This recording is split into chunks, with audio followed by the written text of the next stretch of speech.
Hello there, people of the internet. I have a buddy of mine, and he has been asking me on multiple occasions to make a video talking about if I could only have one for the rest of my life, one long arm, one handgun, one fixed blade, and one folding blade, what would I pick? So let's go ahead and make a video talking about that, because you know what? That's a pretty interesting concept. So for the rest of your existence, the entirety of your life, you get to pick one for each of those categories. What would you guys pick? So obviously mine would be the AR-15. Now the reason why I picked the AR-15 is because if I can only have one, this is the only platform that can very easily swap out calibers and cartridges. I got this particular one chambered in 223-556. I could swap this out for 22 long rifle, 6.5 Grendel, 300 blackout, etc., without having to make any real significant modifications to it. But if I mean, there's just a variety of all sorts of different cartridges out there that you could chamber for this thing, so you're not stuck with just the 223-556 cartridge.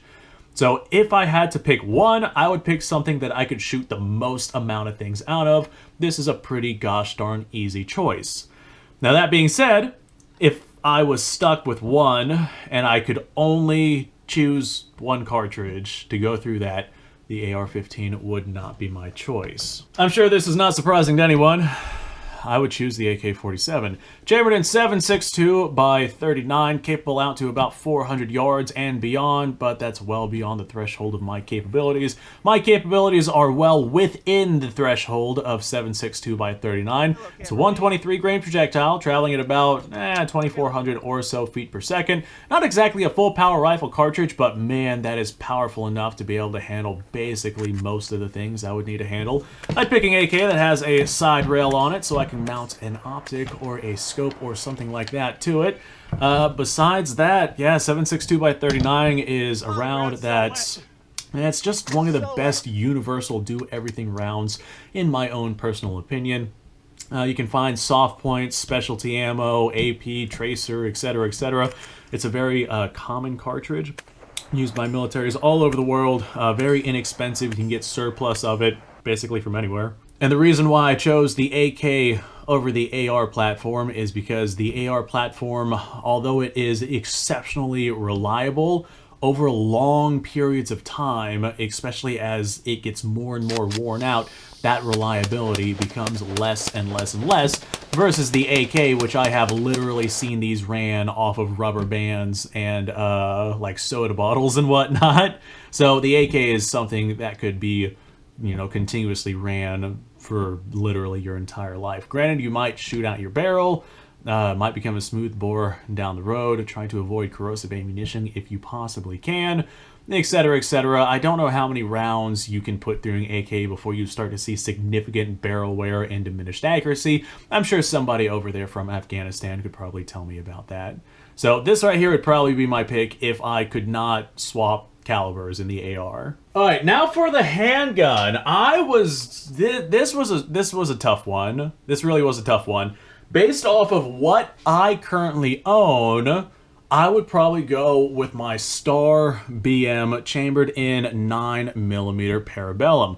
Now the reason why I choose this is because it's got a steel frame, and I don't know how the polymer frames of modern day handguns are going to hold up 40, 50, 60 years down the road, especially with normal use. The Star BM, with it being chambered in 9mm, that's a very cheap, common cartridge that I can get my hands on. This is small enough to be able to conceal carry. I've done it before, numerous times. With it being a steel frame handgun, it is a little bit more on the heavy side, but I do know that it is going to last for the rest of my life, which is why I chose this. So this is my choice of handgun, but that's just based off of the things that I own. If I was going to go with one that I do not own, then I would probably pick a 2011. Those are ridiculously expensive nowadays, but it's just a double stack 1911 and 9mm. Essentially the same thing as this, just with more magazine capacity. This only holds 8 or 9 rounds if memory serves me correctly. Definitely not ideal by modern standards. I would want that extra capacity, but the main reason why I'm going with these is because of that steel frame. Not only that, but these have a very, very good triggers, and they are quite accurate. I like them a lot more than a lot of the other striker-fired triggers that are out there on the market, unless we're starting to get into like specialty custom work or something like that. Very, very good option to have. This is what I would go with if I was picking things that I own. Alright, now as for the fixed blade, that's easy. That's actually very easy. I would go with some kind of bayonet. I don't care what kind. Some are better than others, but for the most part, these are bomb-proof. Like, these are made to last, and there's ones out there that have lasted centuries plus. These right here are fixed blades. They are oftentimes full tang. They are, well, like I said, indestructible. These are designed to be, like, put through hell and back. If you're gonna go with a fixed blade something, you can't go wrong with one of these. Personally, I would probably take the AK-47 bayonet. I'm not quite sure from what country. Honestly, probably Chinese made. Those are some really good quality bayonets. But I'd go with the AK-47 bayonet because those also have a pair of wire cutters on them, along with a serrated edge that you can use as a saw if you need to. So if I had to pick just one, I'd basically be happy with any kind of bayonet. Now, that being said, on to our folding blade. If I had to pick just one, I do not currently have it, but I have a Swiss Army knife made by Victorinox, and it is the most useful tool I have ever known, like, ever. I'd get myself a brand spanking new one of those, and that would probably last me for the rest of my life. So, with that Victorinox Swiss Army knife, you got so many different tools on that thing that you can utilize in so many different ways. It would be stupid to go with like a normal folding blade and not a multi-tool or something like that. So those are my picks. I hope that made you happy. Bayonet, 9mm steel frame handgun, and preferably the AR. That is what I would choose. So thanks for watching, folks. I appreciate your time. Like, subscribe, share. Description below has a link to all sorts of stuff. Go check it out. You guys go off, have yourself a fantastic day. I'll see you guys on the next episode.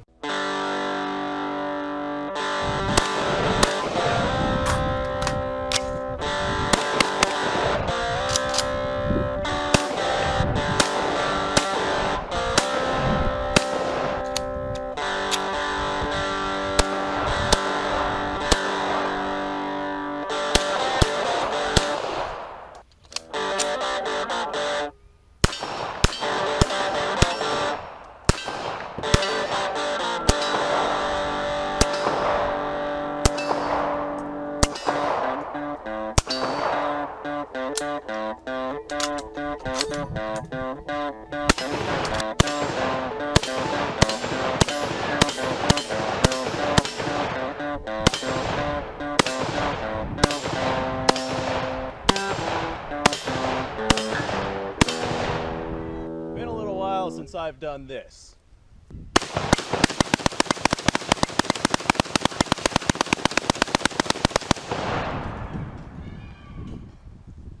Bonnie and Clyde be damned. The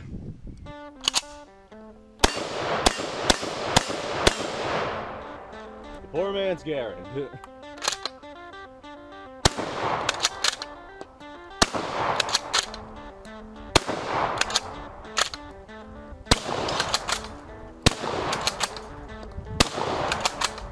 Shame that bolt-action shotguns aren't more mainstream.